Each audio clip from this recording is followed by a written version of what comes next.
नमस्कार। सुर्खियों के बाद अहम खबर की बात करेंगे। होशंगाबाद से हनी ट्रैप का मामला सामने आया है। होशंगाबाद में एसपी ने 3 पुलिस वालों को निलंबित कर दिया है। ये तीनों जो पुलिस जवान हैं, इन पर यह आरोप है कि फोटो और वीडियो के जरिए एक महिला के साथ मिलकर ये अलग अलग लोगों को ब्लैकमेल कर रहे थे। दरअसल भोपाल के मंडीदीप की रहने वाली महिला पैसे वाले लोगों को अपने हुस्न के जाल में फंसाती थी, नजदीकी बढ़ाती थी, होटल में बुलाती थी, अश्लील वीडियो बनाती थी और उसके बाद पैसे वसूले जाते थे। फिर जो ये जवान है, तीनों पुलिस जवान, ये जांच की बात कहकर पीड़ित को बुलाकर पैसे की मांग किया करते थे। हनी ट्रैप, होशंगाबाद के इस हनी ट्रैप कांड में 3 जवान और ये महिला शामिल थे। गैंग के सभी लोगों ने अब तक कई लोगों को लाखों का चूना लगाया है, लेकिन एक पीड़ित शख्स ने इस बात की शिकायत आला अधिकारियों से कर दी। जांच हुई और तीनों जवानों को गिरफ्त में लिया गया। होशंगाबाद एसपी का कहना है कि तीनों पुलिसकर्मियों पर फिलहाल निलंबन की कार्रवाई की जा रही है। दोषी पाए जाने पर कार्रवाई और कड़ी की जाएगी।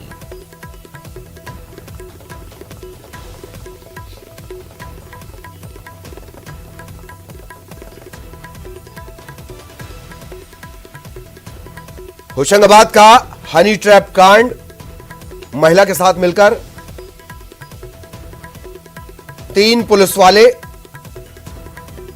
एक तरह से पूरा रैकेट चला रहे थे। अभी तक जो जानकारी मिली उसके मुताबिक यही 4 शामिल थे। पहले महिला अश्लील वीडियो बनाती थी और इसके बाद पुलिस वाले, ये तीनों जो जिन्हें निलंबित किया गया है, ये जांच के नाम पर पहुंचते थे, पैसों की वसूली करते थे, ब्लैकमेलिंग। शिकायत आई थी कि कुछ पुलिसकर्मी एक महिला के साथ मिलके कुछ लोगों को बाले जाकर और उनको ब्लैकमेल किया गया है। शिकायत की जांच कराई तो ये पाया गया कि इस महिला को माध्यम बना के थाना कोतवाली में पदस्थ सब इंस्पेक्टर और एक प्रधान आरक्षक और एक आरक्षक ये एक विक्टिम को पकड़ते थे और फिर उससे उसकी शिकायत न करें, रफा दफा कर दें, इस बात को लेके उससे पैसा वसूल करते थे। सहयोगी शैलेंद्र इस वक्त होशंगाबाद से हमारे साथ जुड़े हुए हैं। सीधा शैलेंद्र के पास आपको लिए चलेंगे।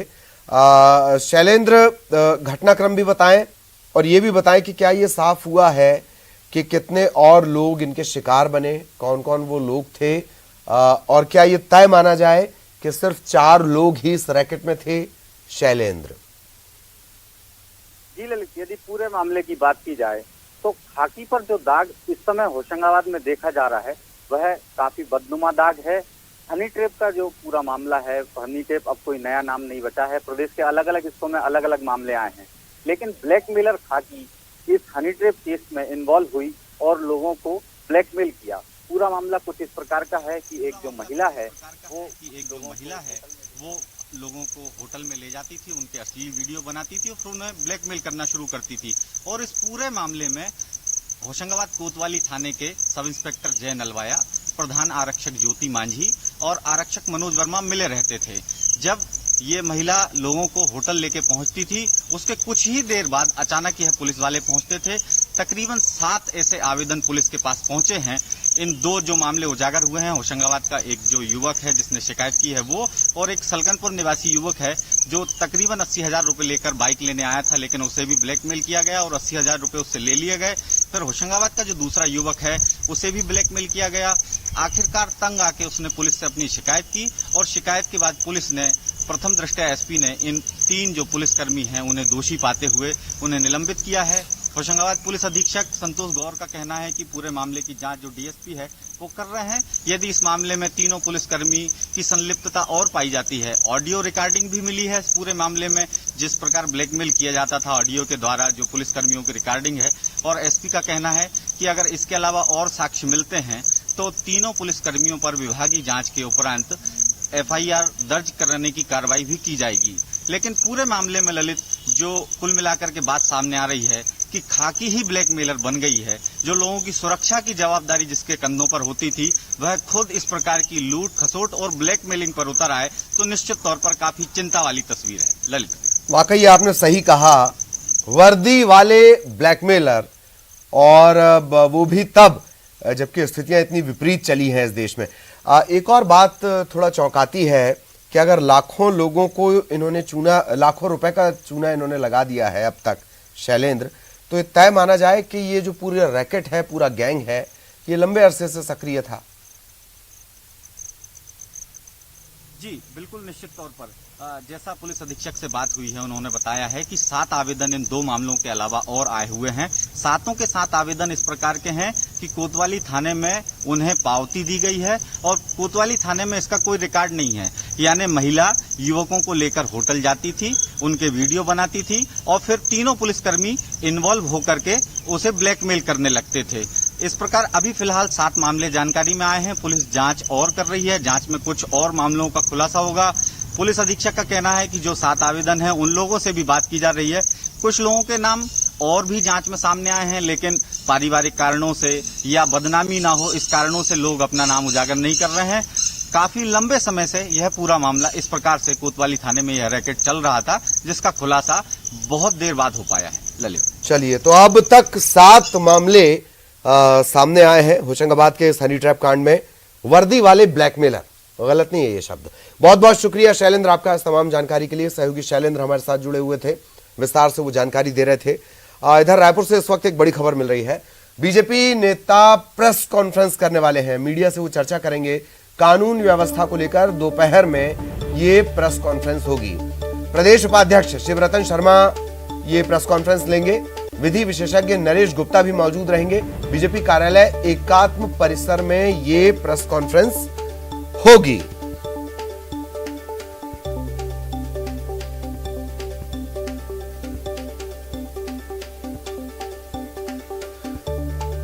और बीजेपी की एक अहम बैठक भी होने जा रही है। बीजेपी अनुसूचित जाति मोर्चा की बैठक आज होनी है। सुबह 10:30 बजे ये बैठक होगी। मोर्चे के कार्यक्रमों की रूपरेखा तय होगी। राष्ट्रीय महामंत्री दुष्यंत गौतम ये बैठक लेंगे। सेमी वर्चुअल बैठक ये होगी।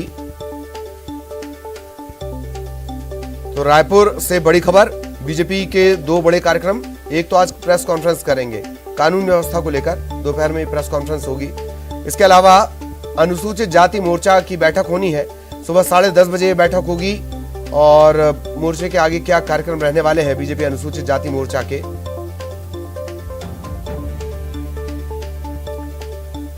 उसकी एक रूपरेखा तय कर ली जाएगी। तो बड़े आयोजन है ये दोनों। सहयोगी अवधेश इस वक्त हमारे साथ जुड़े हुए हैं। अवधेश, सबसे पहले कानून व्यवस्था को लेकर प्रेस कॉन्फ्रेंस और डी पुरंदेश्वरी इफेक्ट भी यहां नजर आ रहा है। क्या ये माना जाए कि सिर्फ प्रेस कॉन्फ्रेंस करके ही ये तमाम मितिश्री कर ली जा रही है अपने जिम्मेदारियों से? मजबूत विपक्ष। देखिए, सबसे पहली बात यह है कि जिस दिन से डी पुरंदेश्वरी का डंडा चला है और लगातार संगठन में कसावट आई है, उसका असर है कि लगातार बीजेपी एक्टिव है। आज 1 बजे से विधायक दल की बैठक होगी। उसी दल में से एक विधायक शिवरतन शर्मा 2:30 बजे प्रेस से मुखातिब होंगे और कानून व्यवस्था को लेकर चर्चा करेंगे। मतलब जो सक्रियता है वो अति सक्रियता की ओर बढ़ रही है और 11 बजे से एक और बैठक बीजेपी ने आहूत की हुई है। तो कुल मिला के ये कि कानून व्यवस्था मसला है। कानून व्यवस्था को लेकर लगातार बीजेपी के द्वारा आंकड़े जारी किए गए हैं। बीते दिनों भी जब सरकार के 2.5 साल पूरे होने पे बीजेपी ने प्रेस वार्ता लिया था, उस दिन भी रमन सिंह ने कानून व्यवस्था को लेकर बीते 2 साल के जो आंकड़े पेश किए थे वो थे कि कानून व्यवस्था किस तरह से छत्तीसगढ़ में चरमराया हुआ है। बीजेपी ने दावा किया। अब इन तमाम मुद्दों को लेकर फिर से आज 2:30 बजे प्रेस कॉन्फ्रेंस करना बताने के लिए काफी है कि बीजेपी की सक्रियता का असर धरातल पे दिखने लगा है। लेकिन ये सक्रियता कब तक जाएगी, कानून व्यवस्था के किस पहलू को लेके नेता जो है रूबरू होंगे, वो 2:30 बजे पता चल पाएगा। लेकिन इतना तो तय है ललित कि जिस तरह से बीजेपी सक्रिय दिखाई पड़ रही है और यही वजह है कि बीजेपी के राष्ट्रीय महामंत्री छत्तीसगढ़ इन दिनों आए हुए हैं। अब उनके मौजूदगी में है जो तमाम तरह के आयोजन और बैठक और प्रेस वार्ता जो है वो लगातार जारी है। जी अवधेश, एक बात और कि कानून व्यवस्था को लेकर आप मीडिया से चर्चा करेंगे और बैठक भी होगी, जैसा आपने बताया सक्रियता भी लगातार है, पर सिलगेर के मामले में ऐसा लगता है बीजेपी औपचारिक विपक्ष क्यों हो जाता है? अवधेश, देखिए, सिलगेर एक ऐसा मसला है जो कहा जा सकता है कि जो जिस तरह से स्थानीय स्थिति बनी, एक धड़ा कहता है कि कैंप चाहिए, दूसरा धड़ा कहता है कि कैंप नहीं चाहिए। तो ऐसे में जनता को भी आपको जवाब देना है और राजनीति भी चमकानी है। तो बीजेपी उसमें असमंजस में है कि क्या वो उन आदिवासियों के साथ जो 27 दिनों तक धरातल पर बैठ के जिन्होंने आंदोलन किया उनके साथ खड़ी है या फिर माओवादियों के खिलाफ जो सरकार अभियान चला रही है उनको लेके वो उसके पक्ष में नहीं है। तो कुल मिला के बीजेपी असमंजस में है कि सिलगेर जैसी स्थिति पे करना क्या है, लेकिन इतना जरूर है कि बोलने का जब भी मौका मिलता है तब सिलगेर के खिलाफ खूब बोला जाता है, सरकार की नीतियों को कोसा जाता है और जो 27 दिनों तक आंदोलन चला उसके लिए केवल और केवल सरकार को ही जिम्मेदार बताया जाता है। तो सिलगेर के प्रकरण पे फिलहाल बीजेपी उलझन में दिखाई पड़ रही है। चलिए, बहुत बहुत शुक्रिया अवधेश आपका। लगातार नजर बनाए रखें, आगे भी आपके जरिए अपडेट हम अपने दर्शकों तक पहुंचाएंगे। और एक पेचीदा खबर, दरअसल शुरुआत में खबर आई कि मुरैना के दिमनी थाना इलाके की मिरघाण चौकी से एक जवान की 2 SLR गन चोरी हो गई। पुलिस महकमा सख्ते में आ गया। गन की खोजबीन के लिए बाकायदा स्निफर डॉग्स की मदद लेनी शुरू कर दी गई। अब ASP का यह कहना है कि चोरी की जानकारी देने के बाद मौके पर जब टीम पहुंचती है तो पता चला कि दूसरे कमरे में हथियार रखा हुआ है, यानी जो बताया जा रहा था कि चोरी हो गया। बिना चेक किए चोरी की ये बात जवानों ने कैसे कह दी, ये रिपोर्टिंग कैसे कर दी गई, ये जांच का विषय है। यहाँ आए जब देखा और उसके बाद जो बाहर से जो अपना डॉग वगैरह ये सब दिखवाया, अंदर जो है राइफल उसी जो आरक्षक जो सोता है उसी के कमरे में राइफल रखी हुई हैं और कार्टिज भी कुछ पड़े हुए हैं, उनका मिलान कर रहे हैं। तो प्रथम दृष्टया चोरी हुई है अथवा नहीं हुई है, इंटरनल मैटर है। इन्होंने जो रिपोर्टिंग की है उसमें कैसे रिपोर्टिंग की कि जब राइफल उसके कमरे में रखी थी पहले अपने यहाँ परिसर में देख लेना चाहिए था। मामले की गंभीरता को देखते हुए मैं स्वयं पुलिस अधीक्षक, बाकी सब हमारे सीनियर अधिकारी हैं, CSP और TI, उनको भी यहाँ मौके पे लगाया था। तो अभी प्रारंभिक जांच चल रही है कि आखिरकार क्या था, ये घटना हुई है अथवा कैसी है, ये सब इंटरनल जो है चीज़ें हैं, देख रहे हैं। अभी तक कितनी राइफल गायब होने का पता चला है? गायब नहीं हुई है, राइफल वहीं रखी हुई हैं। सहयोगी दुष्यंत इस वक्त हमारे साथ जुड़े हुए हैं। दुष्यंत, क्या ये साफ हो पाया? ये मामला बहुत पेचीदा है। पहले आप कह रहे हैं कि 2 SLR चोरी हो गई और अधिकारी ये कह रहा है कि चोरी नहीं हुई, ये वहीं पर मिली है, दूसरे कमरे में मिली है। क्या पेच है दुष्यंत? ललित जी, बड़ी है विडम्बना है कि जो पुलिस स्टाफ मिरघाण चौकी का है जो दिमनी थाना क्षेत्र के अंतर्गत आती है, वो सुबह अपने अधिकारियों को सूचना देता है कि मिरघाण चौकी का ताला टूटा हुआ है और 2 राइफल जो है वो चोरी हो गई है, कुछ कारतूस भी चोरी हुई है। इस पर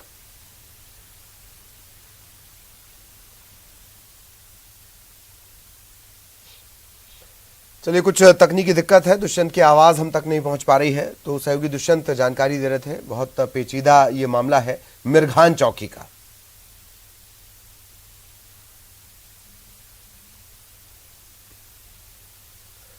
इधर भोपाल में जरा सी बारिश ने लोगों का जीना मुहाल कर दिया। कई जगहों पर वाटर लॉगिंग देखने को मिली और निगम प्रशासन के दावों पर सवाल खड़े हो गए। तस्वीरें हम आपको दिखा रहे हैं पुराने भोपाल की, जो सड़कें हैं वो तालाब में तब्दील हो गई। हर साल सड़कों का यही हाल हो जाता है, लोगों को दिक्कतों का सामना करना पड़ता है। नालों की साफ सफाई नहीं की जाती और इसके चलते ऐसे हालात बनते हैं। सेफिया कॉलेज रोड और बस स्टैंड हमीदिया जो रोड है वहां पर घुटनों से ज्यादा पानी जमा हो गया था। लोगों को खासी परेशानी यहां उठानी पड़ी। सहयोगी जितेंद्र हमारे साथ जुड़े हुए हैं। जितेंद्र, कुछ घंटों की बारिश में यह आलम है और मानसून जब पूरी तरह से सक्रिय हो जाएगा तब क्या स्थिति होगी? ये डराती है, ये तस्वीरें डराती हैं। बिल्कुल ललित, अगर बात करें तो भोपाल में जब बारिश होती है तो जो वाटर लॉगिंग की स्थिति बन जाती है और हर साल बारिश जब पानी का जमाव होता है तो यहाँ पर सड़कों पर नाव चलाने की नौबत बन जाती है और इस साल भी यही हालात बनते हुए नजर आ रहे हैं। नगर निगम प्रशासन को आसपास के नालों की सफाई करनी चाहिए थी, ना तो चैनलाइजेशन किया गया नालों का, ना ही साफ सफाई की गई। इसके चलते अब मुख्य सड़क जो है हमीदिया रोड की सड़क और सेफिया कॉलेज के रोड की सड़क है, वहाँ पर घुटनों से ज्यादा पानी भर गया, सारे पानी में तैरने लगी। अब आने वाले समय में अगर यही हालात रहे तो लोगों को नाव के जरिए ही दूसरी तरफ जाना होगा। जी जी, शुक्रिया जितेंद्र इस तमाम जानकारी के लिए। और खबर भोपाल से, बारिश के दौरान यहां पर एक घर भी गिर गया। रोशनपुरा इलाके में एक मकान गिर गया। कल रात का ये पूरा घटनाक्रम है। 2 मंजिला मकान ये बारिश के चलते गिर पड़ा। इसमें 108 साल की एक बुजुर्ग महिला भी मलबे में फंस गई। हालांकि तत्काल नगर निगम की टीम पहुंच गई थी, रेस्क्यू किया गया, इनकी जान बचाई गई। बारिश के दौरान ये मकान गिर गया था।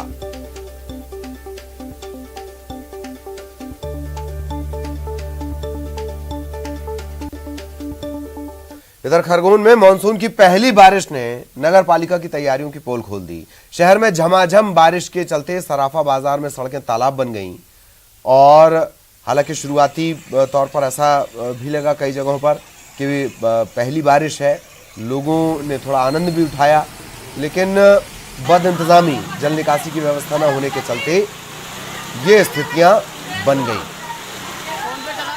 इसी का एक पहलू है, कुछ बच्चे डूबकर मौज मनाते भी नजर आ रहे हैं, पर हकीकत दरअसल ये है कि ये शुरुआती बारिश है।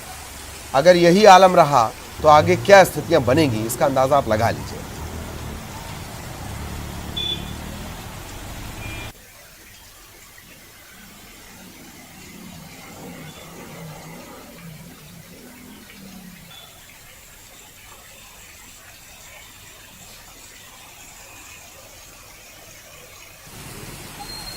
खरगोन की ये तस्वीरें, इससे पहले भोपाल की भी आपने तस्वीरें देखी, किस तरीके से पहली बारिश में चाहे वो नगर निगम हो, नगर पालिका हो, उनके तमाम दावे धुल गए, बह गए, फंस गए वाटर लॉगिंग में।